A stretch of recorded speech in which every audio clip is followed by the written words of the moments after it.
but ended up with two retail jobs, one that pays $10 an hour and the other with fewer shifts at $25 an hour. I'm not making enough to get by. I'm not going to have experiences that most young adults do or did in the past because So this video is why is Gen Z poor? And I just want to give my 2 cents on this. So let's take a look. everything is just too expensive. There's so much unknown.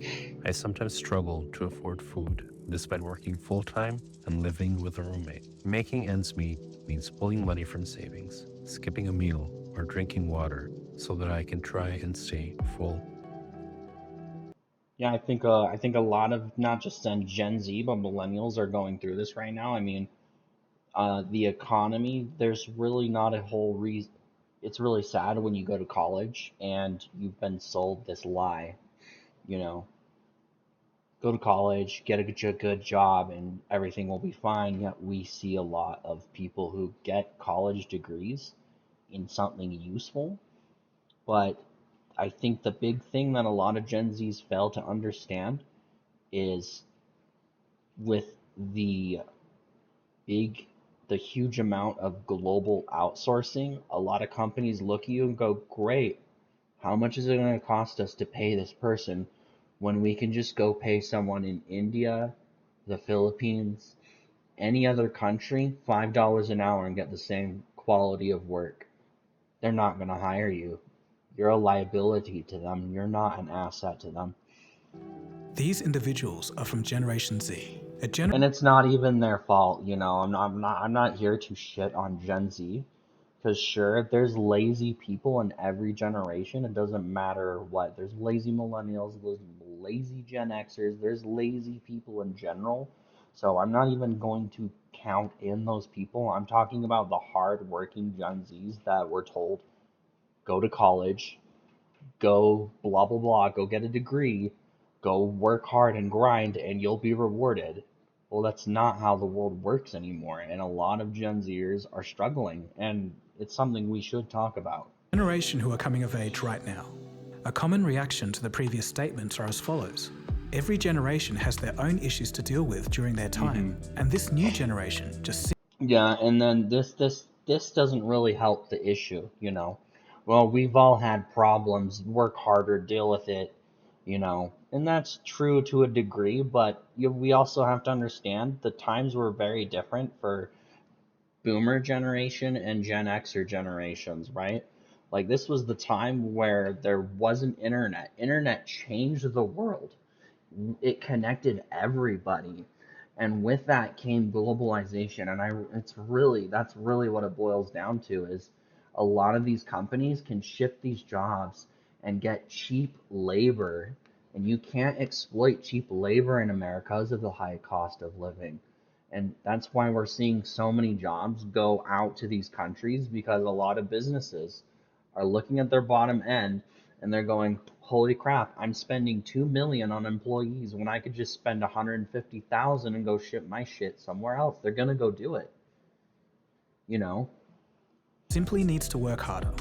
we need incentives for businesses to bring their jobs back here to America and incentivize them to pay people good wages, but until that happens, we're going to see this. While some could say that that's partially true, it's clear that the numbers are not in favor of Gen Z. When I first started living on my own, I was paying $280 a week in rent. My landlord wanted to increase my rent now to $450 a week. I make over 3 times the federal minimum wage, and I cannot afford to live. Yeah, and this is, again, this isn't Gen Z's problem. They're not teaching them this in school. They are just going out there and they're working. They're thinking, oh, if I work hard enough, I'll be okay. Well, unfortunately, that's just not how the world works anymore. You know, you can have a college degree, you could have a master's degree, and the huge issue now, in my opinion, with college degrees is there's so many degrees now, and businesses have plenty of choice of who they do and do not want to hire.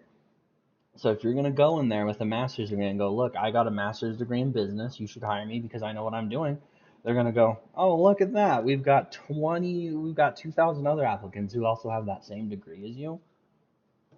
What are you, they're going to hire the cheapest person. I'm sorry. You know, the truth hurts, but that's what they're going to do. They're going to hire the cheapest person who's willing to sell themselves for the cheapest amount. Where does this go in 5 years when 100 million Americans cannot buy a home and get a fixed rate, and their rent's being raised $200 every year? 6 in 10 Gen Zers feel unable to save for the future. Only 15% of Gen Z expect to be able to afford a home in the next 5 years. Yep. And 80% of those who rent worry that rental costs will keep rising beyond their capacity to afford them. 47% of Gen Z report that they or a household member lost a job or took a pay cut due to the COVID-19 pandemic. And this makes them the most affected generation. Around 40% of Gen Z are struggling with mental health. For sure.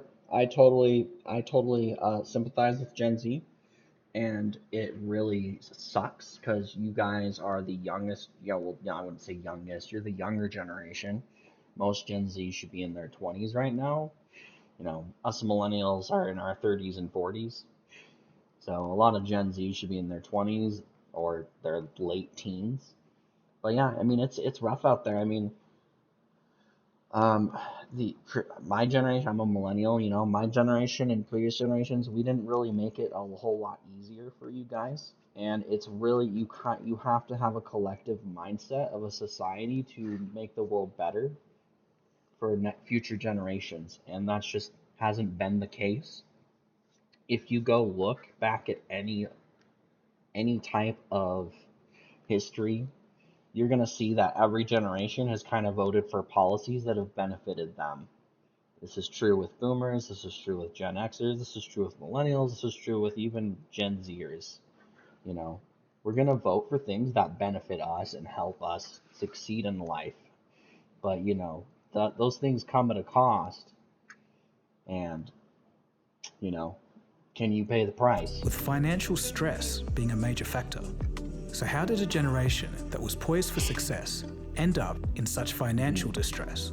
A Gen Z really is... I would argue that Gen Z was not poised for success. They were set up to fail from the very beginning. You know, I mean, you come into an economy where, you know, we're still recovering from the house crisis of 2008. Not even the housing crisis, the economy crash of 2008. You know, and that didn't really affect Gen Z too much, but they were probably in middle school at that point. But, you know, that still eventually does trickle down to you guys, because what happens is you have too much money flowing in the economy, right? And if you look up the gold standard, our money, and this is just, you know, America, right? This is us. Our money used to be tied to gold. And what that was is it's basically prevented the government from printing more money than there was gold.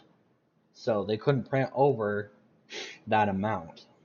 And now we don't have that standard. So now really money is kind of tied to what's being produced, right? So if you don't produce anything, then your money becomes literally useless. And that's why we're seeing a lot of inflation, is the goods and services that we produce in America are kind of not keeping in line with the amount of money that is in the economy. Henceforth, everything goes up in price. That's like the simplest form of inflation, right? As lazy as many people claim?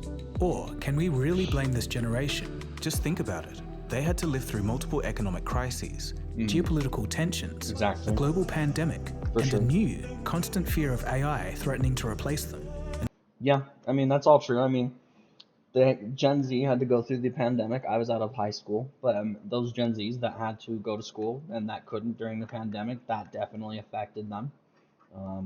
They've done tons of studies that show that people learn better if they're in a classroom environment. So that hurt them. They're not teaching any life skills in schools, so that's hurting them too. You know, they're not teaching, I guarantee you they're not teaching kids to save money, how to budget, how to plan a budget. These are all things you're going to be using consistently when you're out of school and you're out in the real world. They don't teach you this. They don't care. You know, the education system is very corrupt, and you don't really find out how bad it is until you start And how do getting that millennials and experience. boomers play a part in all of this? In this special episode, we go through a journey of generations and we look at the real reasons why Gen Z is facing the brunt of it all. We'll tackle this topic in 3 broad categories: housing, the economy, and education. A quick note, although this episode is focused on Gen Z, a lot of this applies to younger millennials too. And a lot of these numbers are America focused, but we'll definitely be including other countries around the world too. Well, yeah, I mean, it makes sense because really, I'm sorry, Gen Z, but millennials didn't help you. We didn't help you as a generation. Because what happened for our generation is we kind of had to go through a economic shutdown because of the 2008 crisis. Basically the housing market tanked, right? And everything, the whole economy was going to collapse and we had to bail people out. And that was a huge problem.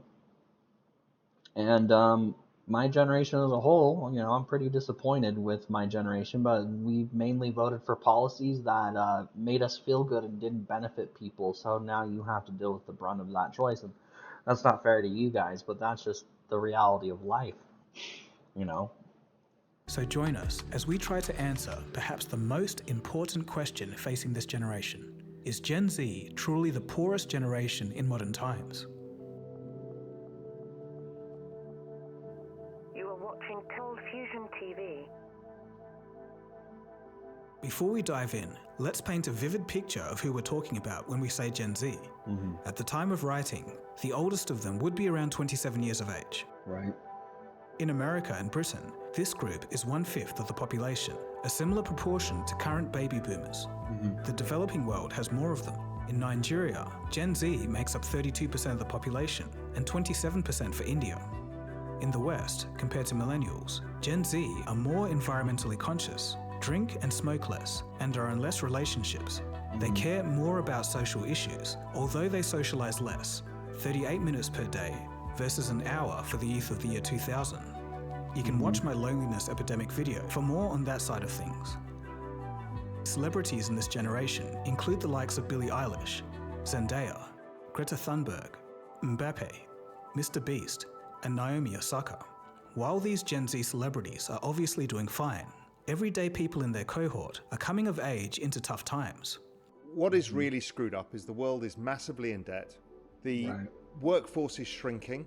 Population growth is slowing down. It's slowing down GDP growth, so there's not enough GDP growth to pay or service the amount of debts out there. And what we found since 2008, that the answer to this debt issue has been printing of more money, debasement of currency. People think of it in terms of, at first they think... Yeah, but then the problem with printing more money that you shouldn't really even have is that raises the prices of things. So you're in this never-ending cycle of being unable to afford things, and you're being unable to afford things. I cannot English today. And now you have to work even harder just to afford the same things. So that's really not helping anything or anyone. I think it's going to be inflation, as in the price of CPI goes up, but it's actually not. It's actually something much worse, is wages don't rise, but assets go up, because optically you're debasing the currency. But what's happening is you can't afford as much of that now. And so your future self is in fact poorer. So a classic example is... Well, and the thing that I'll let him finish, because there's something they're not even touching on, but we'll see if they do it. 35-year-old now in the United States, getting married, having kids, a house is very expensive now. Compared to when Peter and I were young, it was relatively cheap, 3 times incomes. Now it's like 10 times incomes. So there's no real way of getting up the ladder. So the advantages that your parents had are not available to you. For Gen Z, above all, there's probably one thing that... Yeah, and then what they failed to mention, which this is one thing they never talk about, inflation is good for the government, bad for the average Joe, right? Because that's what government wants is inflation, because if they can inflate the price of everything, they can spend less money on all these loans they're taking out, all this debt, because the money's worth less. So then in the long term, they pay less money towards that national debt because the money's worth less. So it's good for government, and they're the ones that run the show. They print the money and they flood the economy and they take out all these loans. But eventually something has to give, something has to break, because they can't keep spending this money and expecting people to keep paying this bill. That the government has a lot of ways to incentivize people to buy debt. That's what they do. Our whole system is ran off of debt. You can go buy bonds right now, and the government will let you buy the debt. Like, you can go buy $1,000 of debt and you get interest. They'll pay you back, but they don't tell you when. So what happens is they end up printing all this money, and they go to different countries and go, will you buy our debt? If you buy our debt, we'll pay you interest and we'll pay you back. Well, if you're not making money, right? If you're not making enough money to even pay your debtors, then that's what we call going bankrupt. And eventually that will happen. And if that happens, we're in big trouble. That's not a good thing. And this is something that Gen Z has to really learn. And I don't think anyone gives two craps about Gen Z, and they're not teaching them this crap. This is important stuff they need to know so that they can better prepare for their future. That feels more out of reach than anything else. Housing. Well, not just Gen Z. It's, I'm a millennial. I can't afford a home. I mean, I'm out here in Utah, and the average home price in Utah is about $500,000 to $600,000. That's over $500,000. And these homes are dog crap. They're pieces of crap. For $400,000 or $500,000, you get this piece of crap townhome that is built with sticks and mud. It's a piece of crap, And then you got to go pay 6-7% on a 30-year loan. So in the long term, you're paying almost $1 million for this piece of crap that really will never be $1 million. It's just a losing game. If you've scrolled through any social media feed, you've likely right, come exactly. across memes like these. Yeah. This humor hits close to home for 34% of Gen Zers who see home ownership as an impossible feat in their lifetime. Not in the next 10 to 20 years, but an entire lifetime. Think about that for a second. Additionally, in 2022, the typical age for a first home buyer hit a record high, 36. Gen Zers are staying at home longer to save on rent. For example, in the US, young adults... I mean, can you blame them? Can you blame Gen Z for staying at home longer when jobs don't pay you and they want 10 plus years of experience, and you're only in the job market for a few years? What are you going to do? What are you going to do? I don't blame them. I would stay home. I stayed with my parents until I was in my 30s. I've only been out, I moved in and out constantly. I would move out, have roommates, then I move back in, then I move back out, then I move back in, then I move back out. That's just part of growing and learning. Some people do it less, some people do it more. There's no shame in staying with your family to save money, because it's tough out there. It's a lot. It's different, and even my parents are starting to admit it, and they're boomers, They're starting to go, yeah, this is insane. This is not how it was when we were young. And I would argue that boomers lived in a time of economic prosperity, because 50s, 60s, 10, 20 years after World War II, every country was buying U.S. goods because we were the only country that wasn't affected by the war. So that's what they call a boom, an economic boom. We were making billions of dollars. And, that's great. But, I wasn't alive back then. I didn't benefit from that. You weren't alive back then. You didn't benefit from that. So it doesn't really, we didn't benefit from that. No one benefited from that except the boomers. But I'm not saying we should hate on boomers. Don't go and attack boomers and go hate on them, okay? They didn't choose to be born either. It's just, the luck of the draw. Home have increased 87% over the last 2 decades. And in Australia, it's risen 17% just since 2016. In Sydney, only 0.1% of the properties there are affordable for the average household. Right.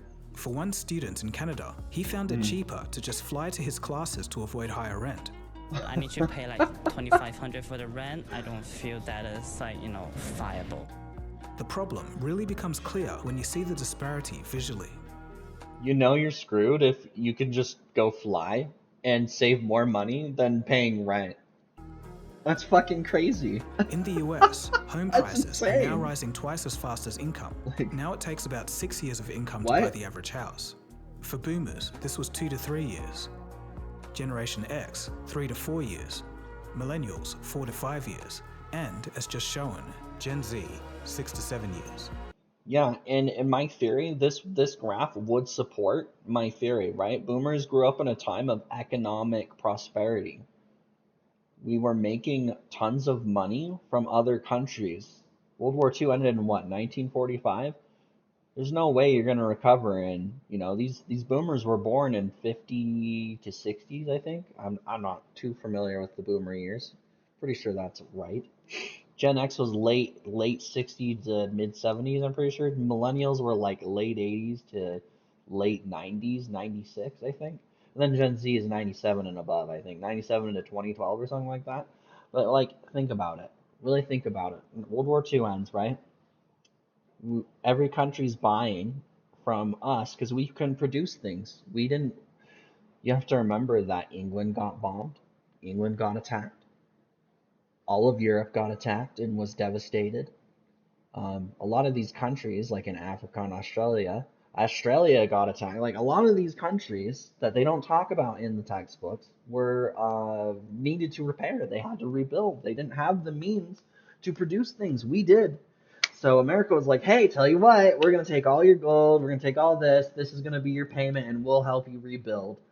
That's how we became a superpower. It was one of the main reasons why we became a superpower. And boomers prospered from that. It's not boomers' fault. It's just, it is what it is. I mean, if you have prosperity, wouldn't you take advantage of it? And time goes on. Eventually, these countries are rebuilt at this point, but, we still have the money. We still have the good times. It didn't take Gen X too long. And now the good times are starting to trickle. We're starting to have hard times. And then, yeah, Gen Z is really screwed, It just keeps going. It's going to keep going up. Because, if you think about it, that makes sense. It's just a theory. I don't have proof. That's my theory, and it would make sense. It makes logical sense. But Australia is on another level. The average house price in Sydney, $1.6 million. If you're on a single wage, it takes 14 years of income on average to buy a house. Yeah, there's no way. Remember, that's 14 years of work if you save 100% of everything you earn. In other words, you'd have to be homeless and eating out of garbage bins to do that. Just astonishing. And then there's stories like this.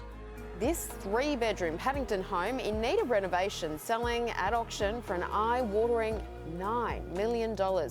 That's a whole $1.5 million above the reserve, boasting off-street parking and a... That's the problem. It's also another problem why homes are going up is you have private investment firms that are buying these homes and they're trying to flip them. So what happens is these firms go in there and they buy the home, and the home in reality is only worth like this, $300,000, right? And then they buy it and they'll flip it for $9 million. And then their neighbors look at that. That's kind of an extreme example, but let's say this. Someone buys a home for $300,000 and an investment firm goes, I'll buy your home for $500,000. Guess what? Now Joe, Ted, Bill, Mary, Jane, and Sue, all the neighbors go, oh, what? You got $500,000 for your house? Well, I could get $500,000 for my house. I'll sell my house for $500,000. And then they sell their house for $500,000. Then everyone's selling their house for $500,000. And that's how it happens. Price goes up because everyone goes, well, if they got money from it, I can get money from it. And then everyone suffers because of that. Investors come and do this. People from other states that have higher cost of living are tired of their state and they come to cheaper states and they go, well, and it's the same thing. They'll offer double what people are asking for so they can get in the home. And then that rises price prices for everyone, and it screws people out of the housing market. So people are being literally priced out of the housing market.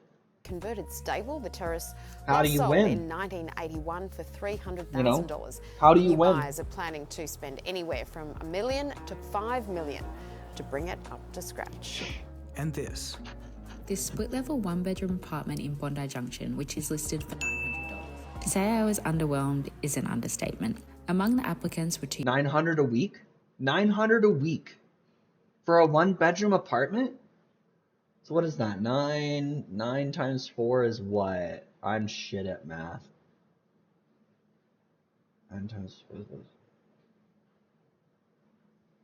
That's like what? 60, so it's like 6,300, am I right? Because I'm freaking stupid. So, because my math is terrible.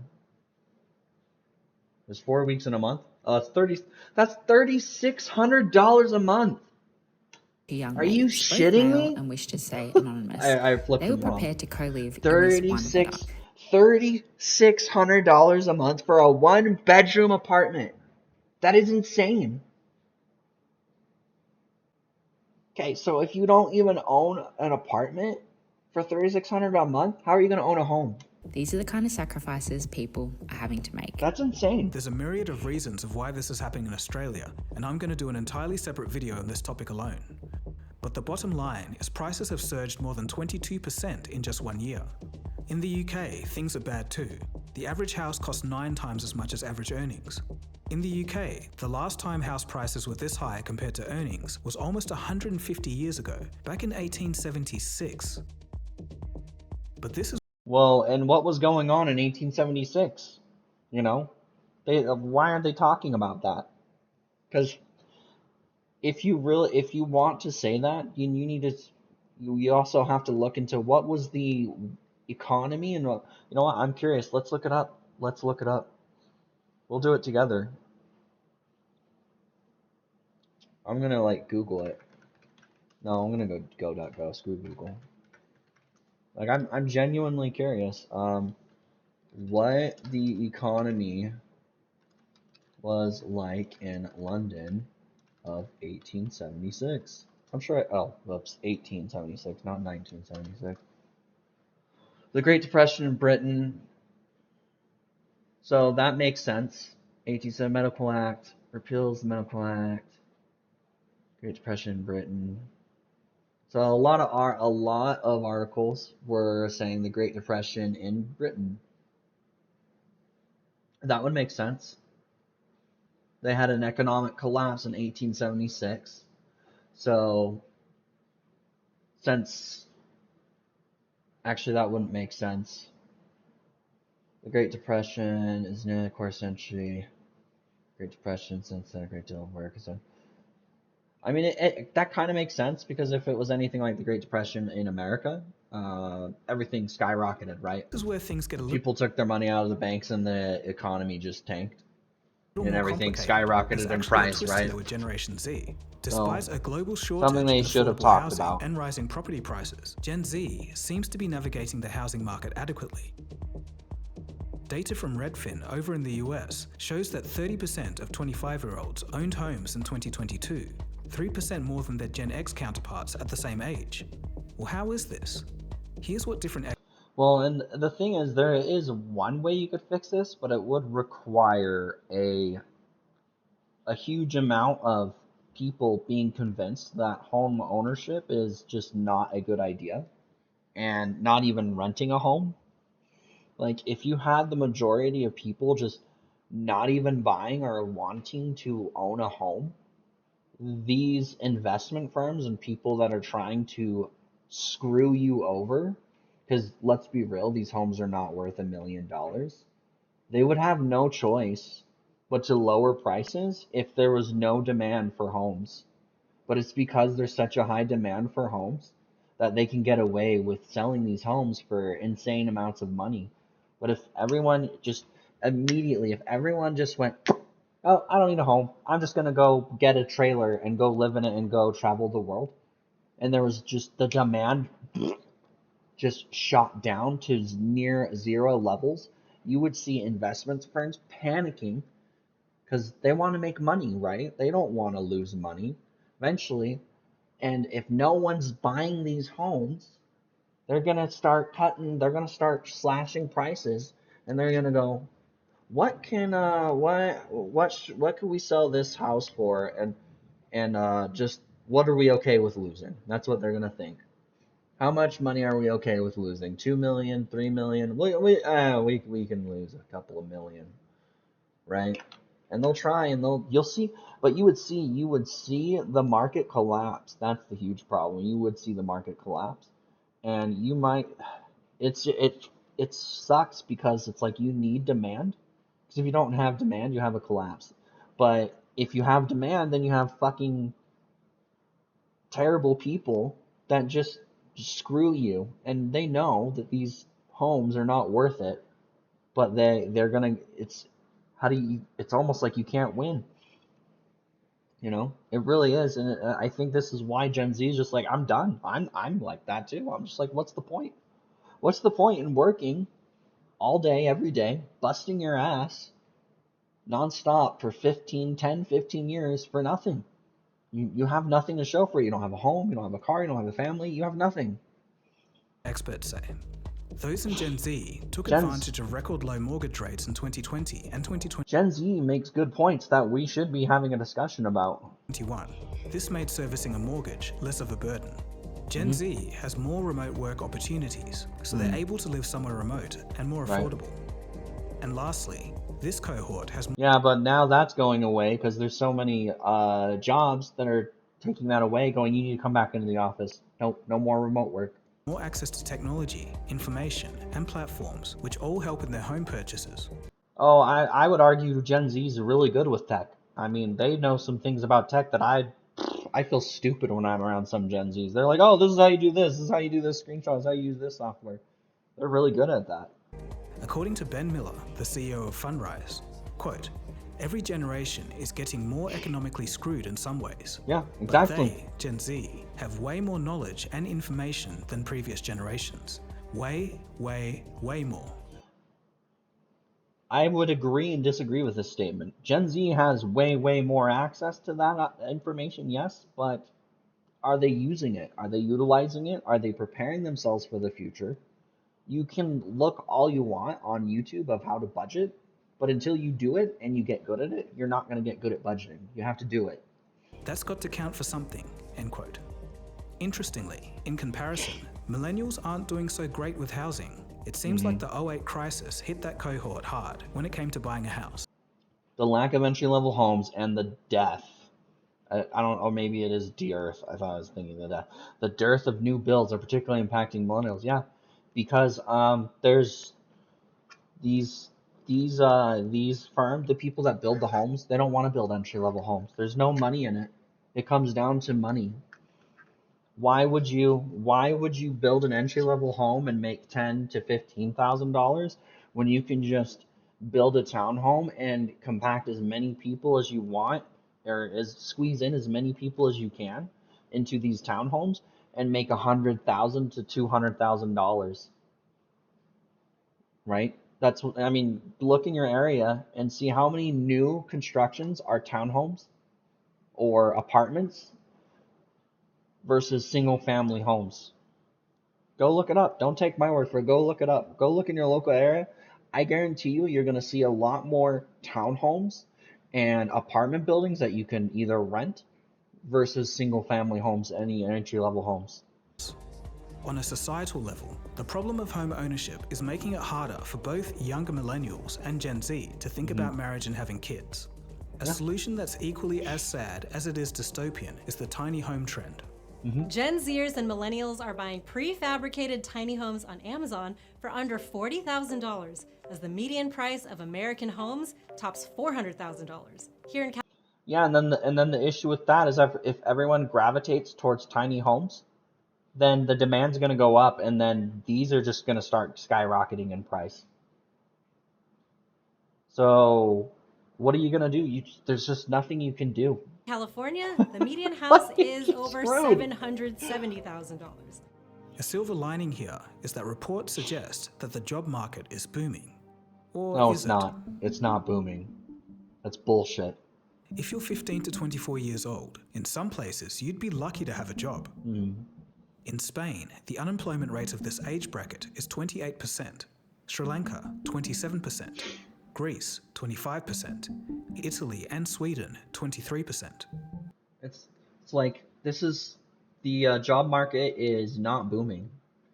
And I'll tell you why it's not booming. Because there's no reason for companies to hire people when, again, Gen Z makes a good point, I agree with them, when AI is just around the corner and there is literally an AI race right now. You see Google, you see Amazon, you see all these huge tech companies building AI, and they're trying to implement it into businesses. And the more sophisticated and better it gets, the more likely you're going to see a lot of layoffs and people. I mean, you're already seeing it in the tech sector. Go look that up. Look how many people have been laid off in the tech sector. I'd say a good majority of those jobs were probably replaced by AI. In China, things also aren't going great for the young. Thanks to economic uncertainty and a large population in higher education, over 1/3 of degree holders there may be. Yeah, and I hate to keep pausing this, but I have to add this. It's supply and demand. It doesn't matter what it's in. If you have too much of a supply of anything, the value of that goes down dramatically, right? So to give a good example, it's like, why is bread so cheap? Universally, bread is really cheap. Well, it's easy to make, it's super common to find, and that's why it's cheap, right? It's super common, you can get it anywhere, and it's easily, readily available, so it's cheap. Why is gold so valuable? It's hard to find, not everyone has it, and it's not readily available. So gold is very expensive because everyone finds that valuable, and it's hard to find that. So anything that's harder to find, more rare, is more valuable. I mean, go look, this translates to anything. You know, collectibles that are really rare and people want and there's a demand for it, they're very expensive. You know, and that's the same with the education. You have all these degrees. If 11 million people have degrees, your degree's useless. Because a company, again, can just choose any schmuck, any Joe Schmo with a degree and go, we'll give you $10 a day if you work for us. Oh, you don't want it, you want a good wage? That's fine, we'll just go hire someone else that will take this crappy wage. Bye. And they send you out the door. They don't care. Be unemployed. Like, Let's go back to other parts of the world in the West. The picture looks a lot better, but as you'll soon see, not all is as it seems. Youth unemployment across the richer countries of the world, on average, is around 13%. That's still really high. It hasn't been this low since 1991. No, that's high. But you might be thinking, something doesn't feel right about 13% unemployment? That's high. I would say 3% to 4% unemployment is low. This rosy picture. It's not like you hear maybe I missed something. Countries of the world on youth unemployment across the rich areas of the world. I'm assuming they're talking about US. I don't know what they're considering richer countries. If they're saying like UK, US, like developed countries, okay, that's fairly low. Is around 13%. It hasn't been this low since 1991. But you might be thinking, something doesn't feel right about this rosy picture. It's not like you hear Gen Z and millennials rejoicing about how good the job market is. So what is going on? Well, Why don't the figures line up with what everyone's feeling? It's well, not the fact good. is, the figures we often hear aren't telling us the full story. Exactly. For example, in 1994 in the US, the government changed the way they count unemployment. They stopped counting all of those who stopped looking for work or only have part-time employment. A lot of other countries have done this too. So and when you stupid. factor that in, everything. So basically what they're saying is we're lying. Because we're not taking in all factors, we're just kind of manipulating the data, common government stuff. Peter Schiff explains further. So if you really want to put today's unemployment in context, what you have to compare is the current U6 number to the U3 number that existed prior to 1994. And I happened to do that, and what I found, if you look at the 1950s and 1960s, there wasn't a single year during those 2 decades where unemployment was as high as it is right now. You got to go to the 1970s. Yeah, you also have to understand that in the 50s and 60s, there was a lot more of an incentive to keep and hold a job and stay with that company. You got pensions, you got good wages. There was way more incentive back then to keep and hold a job than there is now. You don't get a pension, you don't get retirement, you get nothing. You're just a number, and you clock in and out, and you work for your measly fucking paycheck.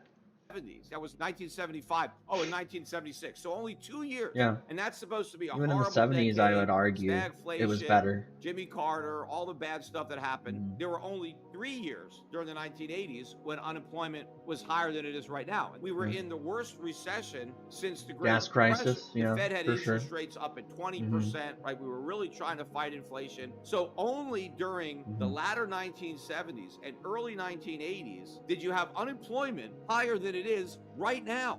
So, how is Gen Z doing today overall? Opinions are divided.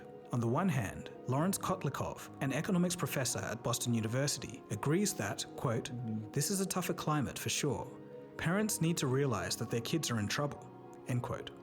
Others like personal finance expert Ken Coleman believe that Gen Z has an advantage due to technology, which levels the playing field. Quote, "I think this next generation, this Gen Z generation, and the kids coming up behind them, I think we're going to see an entrepreneurial boom like we've never seen in history because of the playing field being leveled by technology, making it so much easier," end quote. Even if you are an entrepreneur, this is the thing that this Ken Coleman doesn't understand.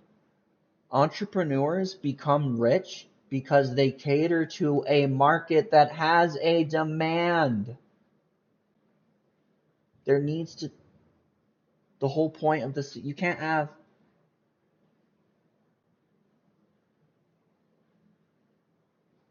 Like, that's the point. Okay, you can have... If everyone is an entrepreneur, where's your demand gonna go? You need people to buy things. You need consumers. The whole reason that... I believe Ken Coleman works for Dave Ramsey, right?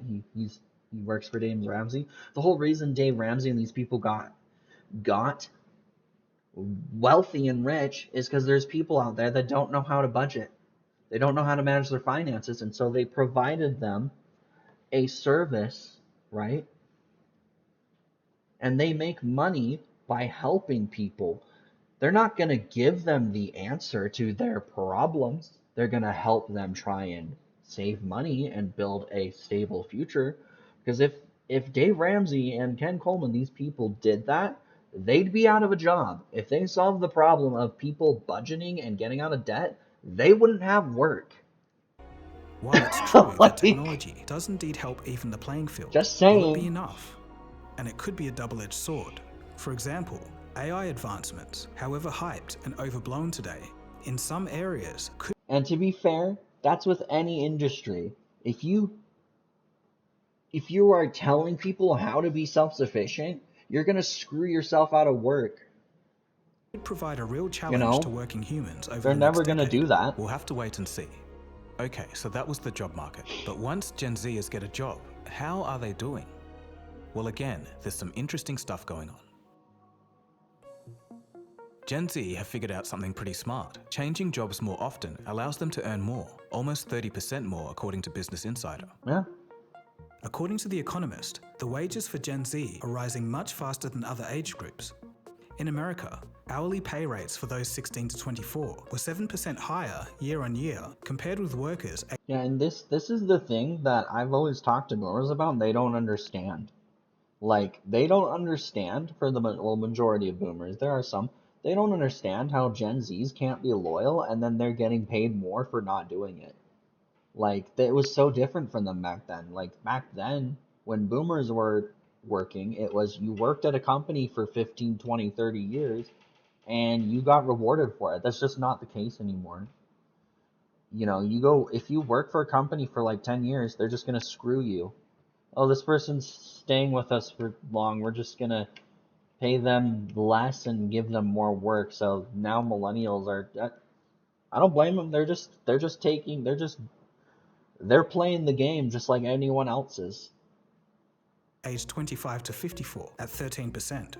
No. In Britain, the pay of those aged 18 to 21 rose 15% last year, and this is far greater than the other age groups. In New Zealand, the average hourly pay of those aged 20 to 24 increased by 10% compared to the average of 6%. In a few places, including Croatia and Slovenia, Gen Zers are already earning as much as the average worker. That's great. It's all very interesting. That's awesome. The explanation for this could be simple. After the post-COVID inflation started exploding, a lot of people would ask for a raise, and they got it. But the difference with Gen Z is this. They're the youngest cohort, so they had the lowest base wage. Because their wage was lower, companies could afford to pay them more, as it was still cheaper than retraining someone else, for example. Yep. So when you look at the proportions, Gen Z seems to be doing better. But the truth is, even... Yeah, and good on Gen Z for doing that and figuring that out, you know? I mean, I'm not saying they're stupid. By all means, Gen Zs are probably pretty darn smart, you know? They're figuring out that they can renegotiate their wages and just fall under that, oh, if you pay me more, it's beneficial for you to just pay me more than, just like they said, go retrain and rehire someone and maybe not get the same result. So good on them. If their pay is increasing at a faster rate, it may still not be enough gross income to live comfortably. So the question must be asked, why is pursuing higher salaries not translating into financial security? One word: inflation. Exactly. While most of us have felt the pinch of everyday essentials, inflation lies at the heart of Gen Z's financial struggles. They're mostly just starting their careers and probably earning less overall. Right. To enter the workforce during a period of rapid inflation, not seen since the 1970s, would be a real shock for any young adult. In 2022, inflation soared to the highest point in 40 years. During the pandemic, supply chain disruption meant that goods cost more, and to prevent the economy from stalling, governments printed excess amounts of money to revitalize it. It sort of worked, but all of that extra money sloshing around in the economy later showed up as inflation. Suddenly, a trip to the... That's the problem, right? If you have 10 apples and only $10 in your economy, well then each apple is $1, right? But if you have $1,000 in your economy and you still have 10 apples, well, now each apple, or sorry, if you have $100 and only 10 apples, well, now each apple is $10, because that's how much money you have in your economy. That's inflation, right? It's still the same product. It's still an apple, but now you have to pay more money to get that product because there's more money in the economy. Simple inflation. The local grocery store was 8% more expensive. And this isn't to mention fuel, airfares, rent, and transportation. And most critical of all, education. The way to tame that, and what the government should be doing, is producing things, producing jobs that tie that money to something. Until that happens, we're going to see inflation continue to go up. There needs to be more jobs in America for us to justify printing more money that actually provide value to our economy. But we'll come back to that. Gen Z has never seen prices rise so rapidly in their lifetime, and they're going through a sense of sticker shock. Some reports even go as far as to say that Gen Z is, quote, psychologically scarred by the effects of inflation. Okay, so inflation is high, but what does that really mean? Well, I quickly need to show you some lessons from history so we can understand the full effects. Barring World War II, in which life wasn't normal, the mid-70s till 1981 saw raging inflation, reaching a peak of 20%. With everything costing so much and wages being stagnant, most households decided that two people needed to work to keep the household afloat. There was no other choice. The natural result was that more women entered the workforce, a trend that remains till this day. But there's a tragic thing about inflation. Even as the inflation rate subsides, prices usually stay elevated. For example, say the inflation figure drops from 8% to 3%. It doesn't mean that prices actually go down, it just means that prices are rising at a slower rate. In other words, they were rising at 8% and now they're rising at 3%. I say this just to highlight that inflation is nothing to play with. But the good news is that for now, inflation rates across the world have slowed. While that's welcome news, Gen Z would have to accept that higher prices are here to stay. Higher wages do help, but the truth is, for a young person just starting out in their professional career, inflation makes things very hard. How much did you pay for your first house? $18,000 with 17 acres. What year? 1989. When I was a kid, cars were thousands of dollars. A brand new car, like, I don't know, $5,000. I remember seeing ads. Houses were probably... Yeah, but also, I mean, translate that to like today. I mean, $5,000 was probably like 20,000. That's still a lot cheaper than now. I mean, but back then there wasn't computers in cars. Like a lot of this tech it costs a lot of money for manufacturers to make. That's one of the big reasons why cars are expensive. What, 10, 20,000 when I was a kid? A dollar used to actually be worth something. There's another twist here. If you can believe it, inflation may be worse than what we're being told. There's a reason why a dollar doesn't go as far anymore. According to economist what can you buy for a dollar founder of now? Shadow Government Statistics, Nothing. the US government may be fudging the inflation numbers. So real inflation is worse than what's published. Williams argues that the methods used to calculate the inflation have changed over time. This first occurred in the 1980s, and ever since, the inflation rates have been reported as lower than what they actually are. In blue, you'll find a more honest representation of inflation, whereas in red, these are the official statistics. The official statistics don't factor in house price growth directly, or they might substitute steak for more affordable meat when determining grocery expenses, and more tactics of that nature. Although, it's not just the US government that manipulates inflation numbers. It's a common tactic used by many governments around the world. Well, I mean, yeah, it makes sense. Why tell the truth and have people panic when you can just lie to them and make them think everything's okay? Mainly to get re-elected. So why say all of this? Exactly. That too. They can just get re-elected and go, see, look, I solved the problem. You know, the theme for government is never let a good crisis go to waste. This is never going to go away as long as there's money to be made off of it. Why do you think there's always wars? Why do you think there's always bad things happening? Because that's a way for people to profit. You're never going to see things change. And unless there's no way to make money off of it, then they'll fix it. Like, why do you think homelessness has never been fixed? There's no way to make money off it. There's no way to profit off of it. So it's never going to be fixed because there's no money in it. And that's sadly how the world works. The bottom line is that living standards are being slashed by even more than we realize. It's getting harder for everyone, especially those who are just starting out in their professional career. Yeah. So, the part you've all been waiting for. Are Gen Z lazy, entitled brats? Let's take a look. To set the stage, when it comes to attitudes among workers, employee confidence and morale is generally low across all generations, not just Gen Z.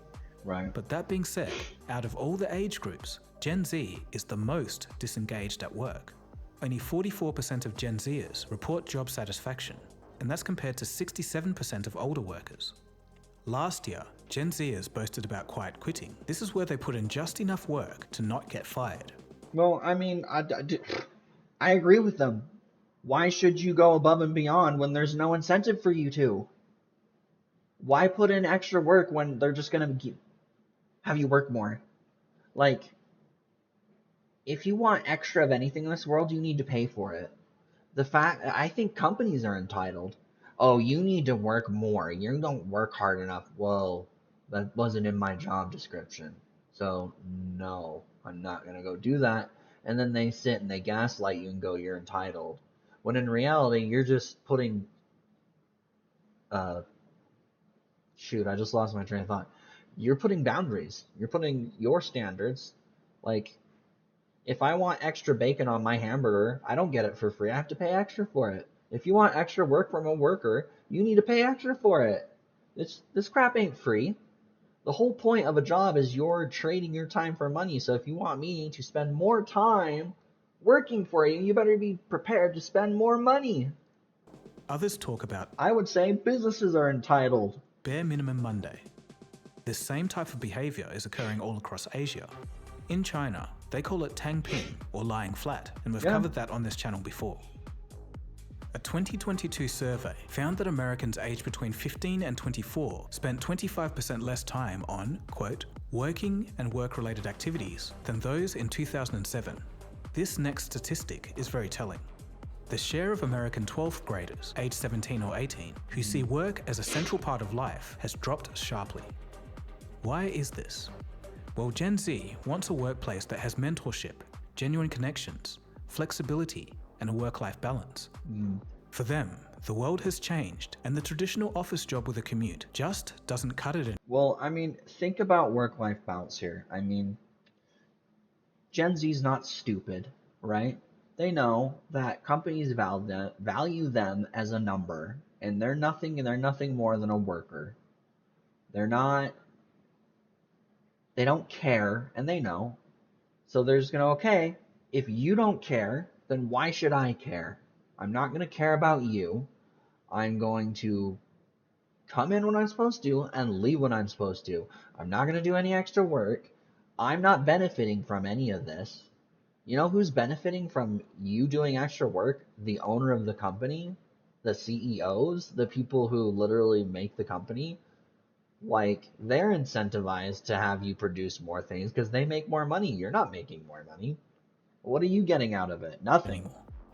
The older generations look at Gen Z's attitude. Yeah, of course To they them, do. It appears like a pure lack of work ethic.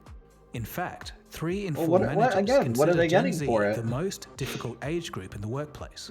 You know, there's Are nothing Gen against Z Full Fusion. workers lazy, or are they simply They changing just the can't work culture? answer Lazy. it.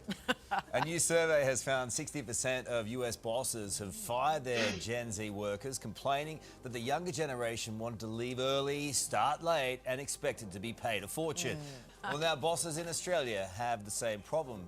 They're not bad. Okay, if that's the case, yeah, you should be fired. If you want to leave early and start late, that's not what you've agreed with your employer. Do not do that. If your employer wants you there at 9, you need to be there at 9 a.m. If you are supposed to clock off at 5, you clock off at 5. And if they want you to work later, you get in writing that they're going to pay you overtime, and it's not going to be taxed, which that's not going to happen. So don't do it. I wouldn't recommend working overtime. It's a scam. They're different. That's all. Like, they're growing up in a world where they're probably not going to buy a house. Yeah, Ever they going to be know. able to afford it. They They've know. gone through COVID. I think they've just got a bigger sense of YOLO than we did. And that's not a bad thing. It's just different. That could be part of it, but I also think Gen Z is just like, what's the point? You know?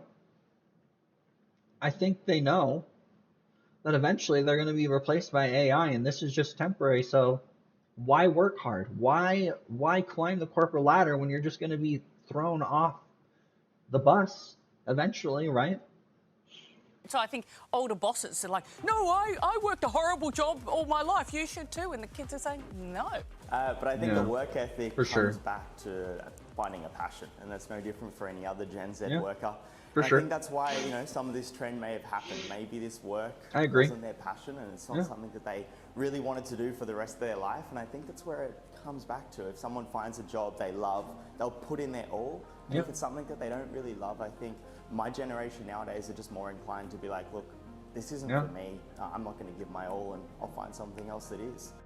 We have to take better care of young people's mental health, and also the older people in the workforce need to communicate maybe in newer ways and or teach younger people how to communicate in older ways. Okay, but here's the truth of the whole thing. Most of these companies would lay you off in a heartbeat if it affected their Exactly. bottom line. And Gen Exactly. Z knows that. They might even be the first generation to enter the workforce knowing that. I'm not telling you to be lazy on someone else's dime, but a lot of these companies don't give a damn about you, and it's perfectly acceptable to not give a damn back. But who's actually right? Well, we have to look at both sides of the argument first. According to surveys of managers and employers, Gen Z has a combination of perceived entitlement, short attention spans, and a tendency. That could be said with a lot of generations. There's entitlement and there's just spoiled brats in every generation. I don't think that's just a Gen Z problem. To critique beliefs held by other generations. And this Yeah. next one's going to be controversial, but there's a common trope that Gen Z is too soft. According to CNBC, 25% of Gen Z say that they need a therapist just to deal with the stress What? of filing taxes. It's So who okay. do you think is right? Calm Who down. has the valid points? I do think it's interesting to see how age plays a role in one's thinking. But one thing is true. Gen Z actually works harder than most people think. Almost 4 in 10 Gen Zers have a side hustle in addition to their regular job. So it seems that Gen Z will do the work, but it's just on their own terms. And now we can move on to Right. education. Let's start with South Korea. The youth of South Korea are the most educated in the world. Nearly 70% of those aged 25 to 34 have a tertiary degree. That's the highest pretty among good. OEIC countries. Just imagine the stress and fierce competition. Despite their educational prowess, over half of Seoul's youth face asset poverty. That means they lack enough liquid assets to cover their basic needs for 3 months. Moreover, in a country where working 18-hour days isn't uncommon, skyrocketing house costs are pushing many South Korean Gen Zers into small apartments just 50 square feet. That's almost That's pretty 1/10 bad. of a standard studio apartment. That's terrible. So the United States, of course, is an interesting case. Education there is extremely expensive. Tuition costs have risen faster than the costs of medical services, childcare, and housing. Student debt is no joke with these higher interest rates. It's so bad that 39% of recent graduates said that they would choose to spend a week in jail if that meant that they could erase their debt.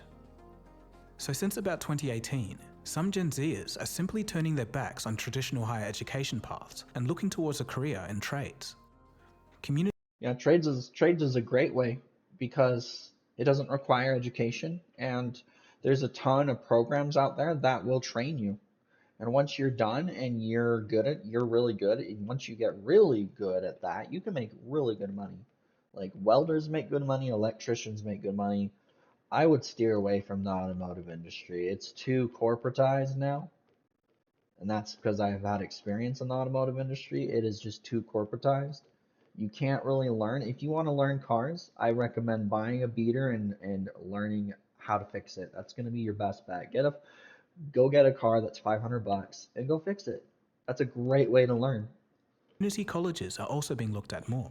It is so weird to me that everyone wants to. Oh, also I forgot to mention, if you're going to go do that, take video evidence of everything you've done and write down how you fix that problem.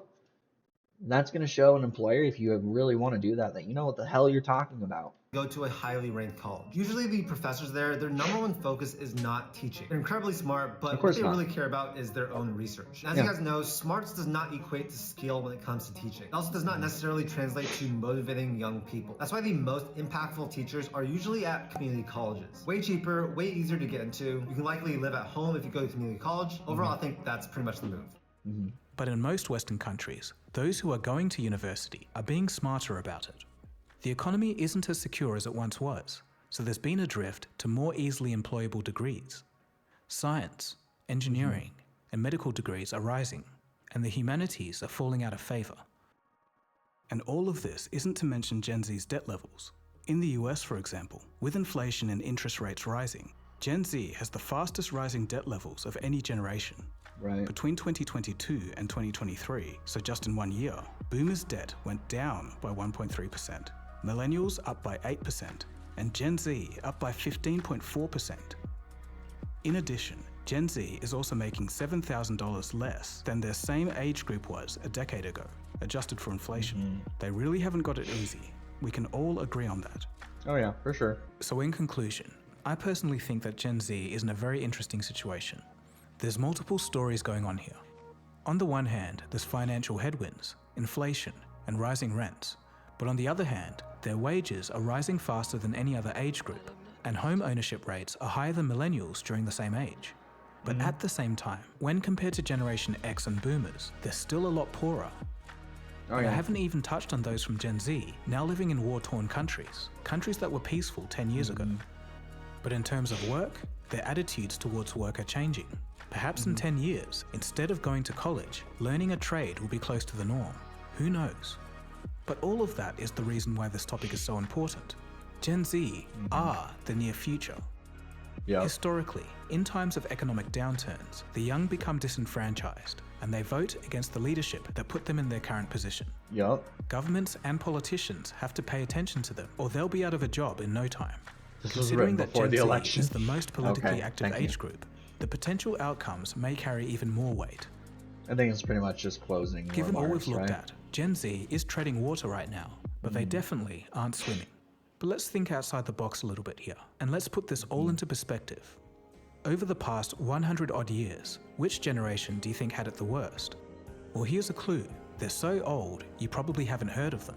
They're called the Lost Generation. They were born between 1883 to 1900, 3 whole generations before the baby boomers. Many had to go to the First World War. Their soldiers came back traumatized. The world hadn't seen such violence before. They were left to wander the streets, no support, and lost through life. And this is where the generation got their name from, the Lost Generation. Not long after the scars of war, they would then lose all of their money in the Great Depression. But life wasn't done dealing with them yet. During the depths of poverty, they watched helplessly as they had to send their own kids off to the Second World War. And by the time they got to relax in life, they were already in their 50s. This added... Yeah, imagine that, dude. That would be insane. Like, you go fight a war, lose everything, you build yourself back up, only to lose everything again, and then to go fight another war, to watch your kids go fight another war. That would be so messed up. Like, definitely Lost Generation had it insanely difficult. That would be really hard. Like, that's a lot of sacrifice, you know? Holy crap. Perspective isn't to say that Gen Z has it easy. Yeah, they don't, for and there's sure. no arguing against that. And my heart does go out to all of those who are suffering financially. For but sure. the world isn't in shambles yet, and there's still opportunities. Hopefully, with better policies and innovation, our economies and employment situations can turn around. On the bright side, Gen Z does have something priceless on their side: time. Wise investments with the little money that they do have could be life-changing in the long run. Their willingness to work side hustles and their access to the best technological tools the world has ever seen could see them becoming the most entrepreneurial generation yet. They definitely Society could. as a whole should support them however they can to help them reach their full potential. After all, I mean, if you really think about it, right? If you're a Gen Z and you're really good with technology, and if you invest some of that money you make into AI and you believe that's the future, you become a millionaire in 30 years. If AI really takes off like that, you could be set. Because you got to think the long term. If you invest and that's what happens, and I mean, think about this: Amazon was nothing in like the early 2000s, and now it makes billions of dollars, and the people that invested in Amazon are now millionaires. You know, it could happen to you. It's again, investing is still a risk.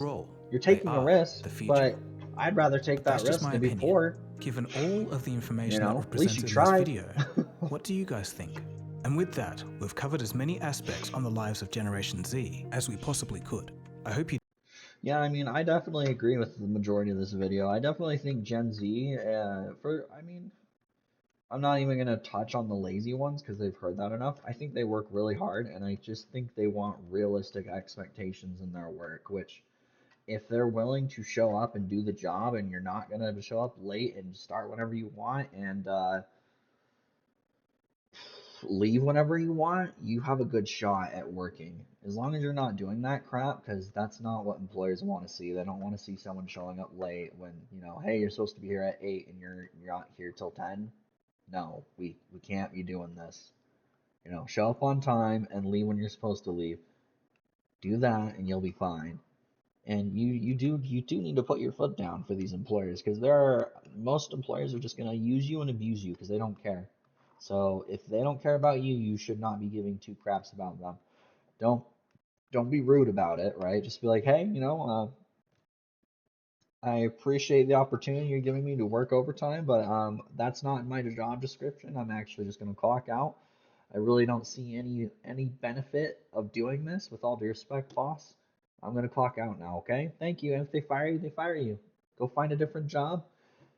Gen Z seems to have a lot of tricks up their sleeves to move up in the world, and I think that's great.